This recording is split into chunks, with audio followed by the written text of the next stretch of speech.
Welcome to Electrified. It's your host, Dylan Loomis. SpaceX launched the demo mission for Starfall this morning from Florida, but unfortunately they cut off the stream before Starfall got to make its debut. SpaceX has developed a new spacecraft called Starfall, which is at its core a microgravity lab researchers and entrepreneurs can leverage to develop their products and innovations. As we have seen demonstrated on the International Space Station, there is a huge opportunity to benefit life on Earth through microgravity research and in-space manufacturing. During today's demo, SpaceX teams will be closely monitoring the first launch of the Starfall spacecraft, which has a primary goal of demonstrating controlled flight and splashdown in the Pacific Ocean. If you're not familiar with this new SpaceX vehicle Starfall from the FAA filing, SpaceX will be looking to perform two Starfall re-entries, and it's a cylindrical shaped capsule about 2.5 feet tall with a diameter of about 10.2 feet, weighing roughly 4,600 pounds and is capable of carrying a 2,200 pound payload. Starfall is not designed or intended for human spaceflight. SpaceX would launch Starfall to LEO or on a direct suborbital trajectory as a payload atop either Falcon 9 or Starship. Here's the hockey puck looking design, and I will throw in some B-roll from Scott Manley's recent video of what it looks like. And SpaceX will be responsible for recovering Starfall and all major capsule components. SpaceX has designed Starfall to safely return payloads from LEO. If you're new to the space world, that's low Earth orbit. Starfall itself does not have a traditional propulsion system, but it does have an attitude control system which uses compressed inert gas to perform small attitude control maneuvers. But again, these capsules do not have the ability to deorbit themselves. Starfall consists of two halves, a top plate and a heat shield that would separate after re-entry. The entire mortar pilot parachute deployment assembly is approximately the size of a 1-liter water bottle. The capsule has one pilot, one drogue, and one main landing parachute, and the capsule parachute connects to 4 reinforced attachment points on the vehicle. And zooming out, the two main early use cases for Starfall: access to microgravity for manufacturing in space, certain things that you can't manufacture well on Earth, and point-to-point delivery of critical cargo through space. And SpaceX has also hinted at potentially replacing the ISS and its successful manufacturing experiments and scaling them to a self-sustaining manufacturing economy in space. And one customer that could be interested in this ability, the Pentagon. Now, where this gets interesting is what the competition to date has been doing for these re-entry capsules. Most of the competition, like Varda and Inversion Space, have actually been using SpaceX to get their return capsules into orbit. But now SpaceX has developed its own solution in-house that is actually much larger than all of the competition. So this should really be no surprise, it's just more vertical integration. And right here, Starfall is classified as an autonomous, mass-producible re-entry capsule designed to return cargo from low Earth orbit, targeting the emerging commercial market for orbital manufacturing and rapid point-to-point cargo delivery. And as far as I can tell, every company competing in this orbital return market right now that are all reliant on SpaceX, well, SpaceX now has its own competitor that is roughly 30 times bigger than anything the competition has to offer. So to date, most of this market has been more for research purposes, but SpaceX is looking to commercialize. And because Starfall has no propulsion system of its own, it remains attached to the Falcon 9 second stage after separation from the fairing. And as I said, SpaceX cut off the stream today before any of this happened, but that demo vehicle was expected to stay attached for about 1.5 orbits before the second stage performed a deorbit burn, when Starfall would separate and complete its re-entry arc independently. And a fun fact I didn't see anybody else mention, but SpaceX mounted integrated Starlink Earth stations directly onto the Starfall prototype. The goal was to maintain a live telemetry link through the plasma blackout phase of re-entry, a communications dead zone that has persisted since the first orbital flights in the 1960s. So we'll definitely learn more in the days ahead, but what this is targeting: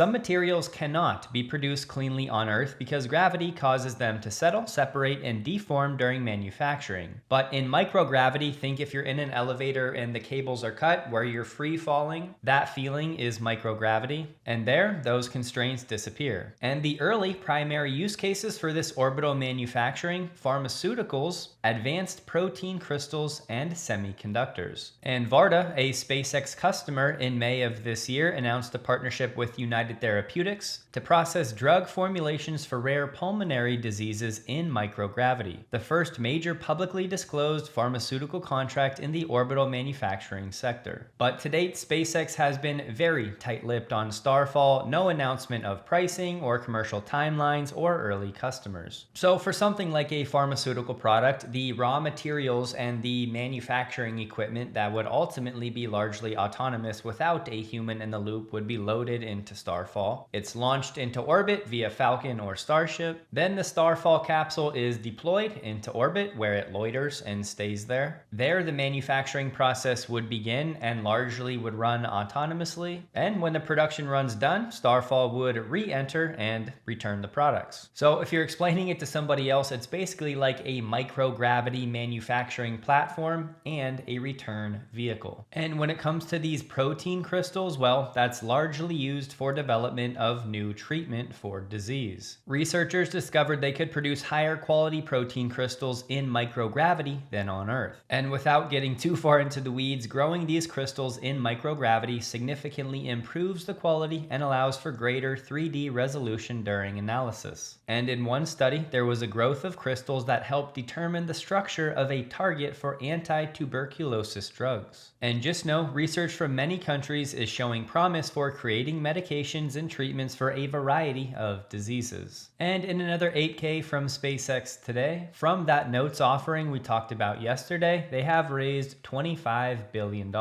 And as expected, they'll use the proceeds from the notes offering to repay the outstanding borrowings under its bridge loan facility in full. And again, if you want a bit more detail about this one, just go ahead and check yesterday's video. Today, we learned that Nat Power, an energy infrastructure platform, has entered into a multi-year supply and execution agreement with Tesla, covering more than 25 gigawatt hours of battery storage across European markets. The projects will be owned by Nat Power and sited in Italy and the UK to start. This agreement establishes an integrated structure that combines electrical infrastructure, industrial capacity, and advanced energy trading models. Don't forget about AutoBidder. Speaking of, Nat Power will benefit from long-term revenue warranties through Tesla's AutoBidder platform. We've covered this in the past, but just know this is Tesla effectively saying, hey Nat Power, we're going to guarantee you X amount of revenue over the next few years that will be generated from our AutoBidder software as we help to run these battery storage units. That's what those warranties actually entail, and it shows how confident Tesla is in the AutoBidder software. And what makes this agreement structurally significant is not just the scale, but the procurement model it establishes. For the first time, battery storage has been contracted, financed, and executed across multiple jurisdictions, Italy and the UK, under a single integrated framework rather than through the fragmented market-by-market approach that's defined the sector to date. And procurement in energy storage has historically been one of the industry's most persistent bottlenecks. Projects stall not for lack of technology or capital, but because manufacturing slots, grid connections, permitting timelines, and financing close at different speeds and in isolation from one another, the silo effect. But this agreement addresses all 5 simultaneously. And this agreement will include 5 initial projects in Italy and the UK with a total capacity target of more than 100 gigawatt hours. So that does not mean Tesla's guaranteed to supply the entire 100 gigawatt hours, but to start, they are indeed supplying the full 25 gigawatt hours. So this agreement creates a replicable model for how industrial capacity can be reserved, allocated, and converted into operational infrastructure at scale, removing the dependencies between manufacturing, permitting, financing, and execution that have traditionally slowed deployment. Just for context, for all of 2025, Tesla deployed roughly 46 gigawatt hours of battery storage. And now with this one deal, they'll be supplying more than half of that. And they said aggregate construction value across the full scope is estimated at $4 to $5 billion, and expected project revenues are exceeding $15 billion over 20 years. Now, it's tough to know exactly what they mean by construction value, but what we can reasonably deduce is that to get to 25 gigawatt hours, you would need somewhere in the neighborhood of over 6,400 Tesla megapacks. And for easy math, at $1 million a pop, it would likely be less than that given the economies of scale here, but that could easily be over $6 billion in revenue for Tesla over the next few years. So it's an absolutely massive new blueprint setting deal for Tesla and Nat Power, and this is by far the biggest deal Tesla has ever signed for energy storage. Up until today, the biggest contract Tesla has signed was in the neighborhood of 15 gigawatt hours, and this one is significantly larger. And don't take it from me, the CEO of Nat Power said this is a historic moment for our companies, not only because of the scale of the agreement, but also because of the impact it'll have on the energy infrastructure. We got the official Cars.com American-Made Index for 2026. The number one most American-made car, the Tesla Model 3, and coming in number 2, the Tesla Model Y. Rounding out the top 5, the Jeep Gladiator, the Jeep Grand Cherokee, and the Honda Ridgeline.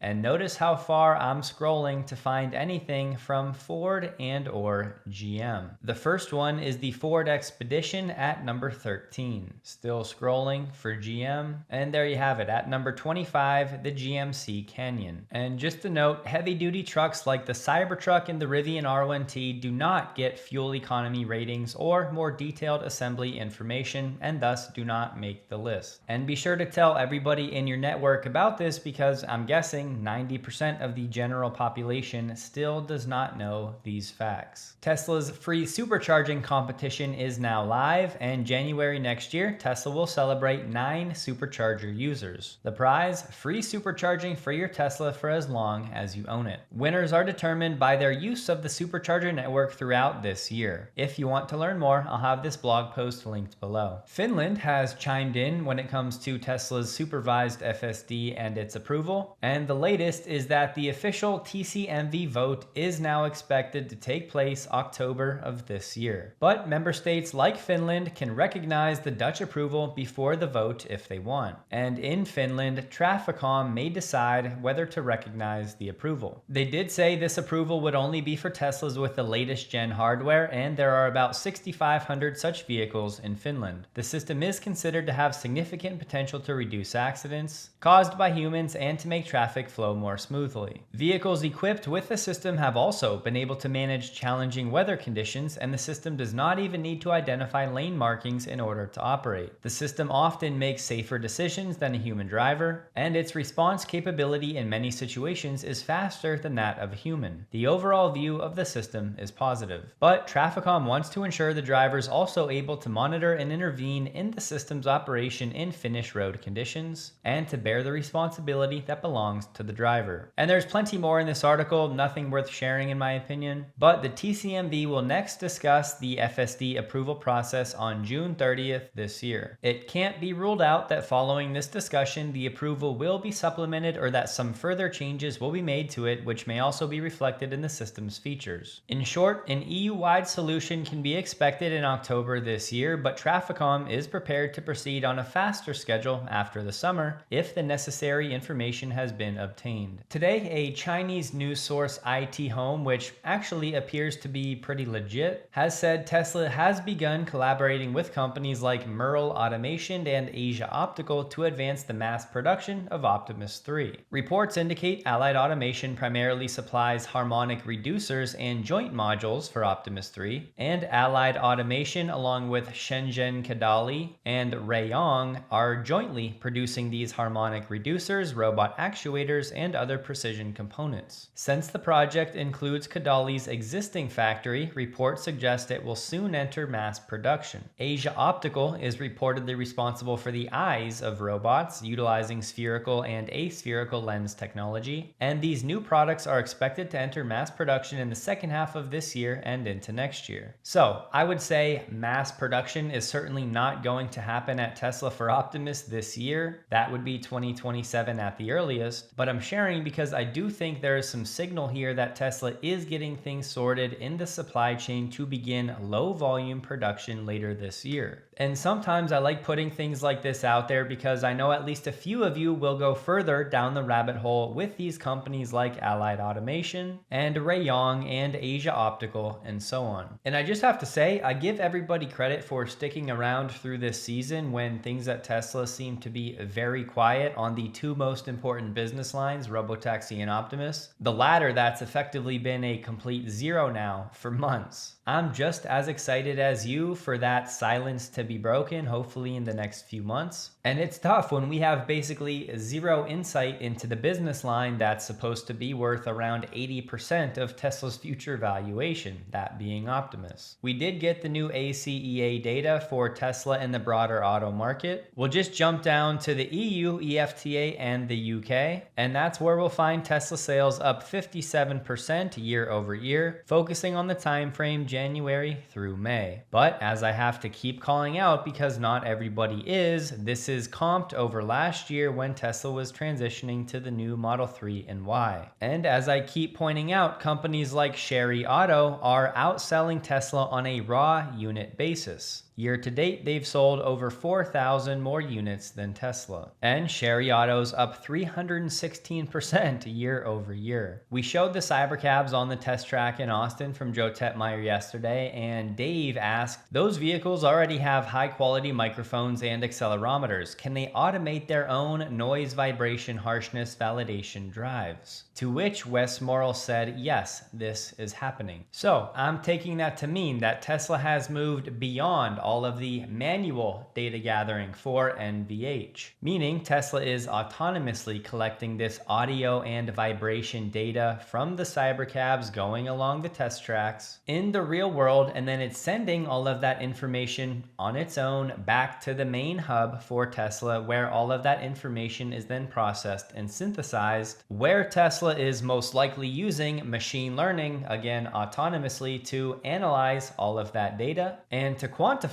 all of that data so that Tesla can then iterate and make changes as need be. And of course, over time, that would drive much faster feedback loops because you remove the humans in that manual processing from the mix. Now, yes, that's some speculation from me, but it is now very clear that to some degree, Cybercabs are automating their own NVH validation drives. In a recent filing from Lucid, they said they're reducing the company's US workforce by about 18%, including full-time employees, contractors, and hourly production workers in manufacturing. The company expects to substantially complete the plan by the end of Q3 this year. And now, one thing I want to say, there's a lot of chatter right now that Elon is intentionally delaying the robotaxi rollout to artificially suppress Tesla stock so that SpaceX can buy it at a discount. And I would just like to point out that would most likely constitute securities fraud. And that's just something I don't think Elon would risk at this stage. Nor do I think he's the type to play these games with the stock. I think he's laser focused on the mission. So I said it on X and I'll repeat it here. I think there's basically a 0% chance that's what Elon is doing. Now look, I understand why people would think that, especially given Elon's ownership at SpaceX and Tesla and that relativity. But for me, it really is just simple. The pickup, drop off, and navigation performance of FSD needs work, and Tesla's building out the robotaxi infrastructure for service, maintenance, and cleaning. We've seen those filings over the past few weeks. And we know Tesla is ironing out the remote operation challenges where we just had a remote operator drive a Tesla robotaxi into a fence, all while continuing to hammer on the long tail of real-world surprises. And I'm pretty sure that with internal testing of V15, Tesla is loving what they're seeing, so they're just going to wait for that to really start to scale, and Elon told us as much. And serendipitously, it'll give Tesla a chance to put the Cybercab through its paces extensively, given how much of the manufacturing process really is novel. And to me, it really doesn't need to be any more complicated than that. And a glaring problem with that theory is that, let's not forget, Elon now owns somewhere in the neighborhood of 20% of Tesla after exercising those options from 2018, which means for every $500 billion swing in Tesla stock, that would be a $100 $300 billion swing in Elon's net worth. But at the end of the day, I just don't think that Elon is the type of person that would intentionally do that. And we just learned that Starmind has now been trademarked by XAI. So could this be the name for SpaceX's eventual AI satellite constellation? Tesla stock closed the day at $381.61, down 5.79%, while SpaceX closed the day at $156.11, up 0.98%. The NDX was down 3.29%. Hope you all have a wonderful day, and a huge thank you to all of my Patreon supporters.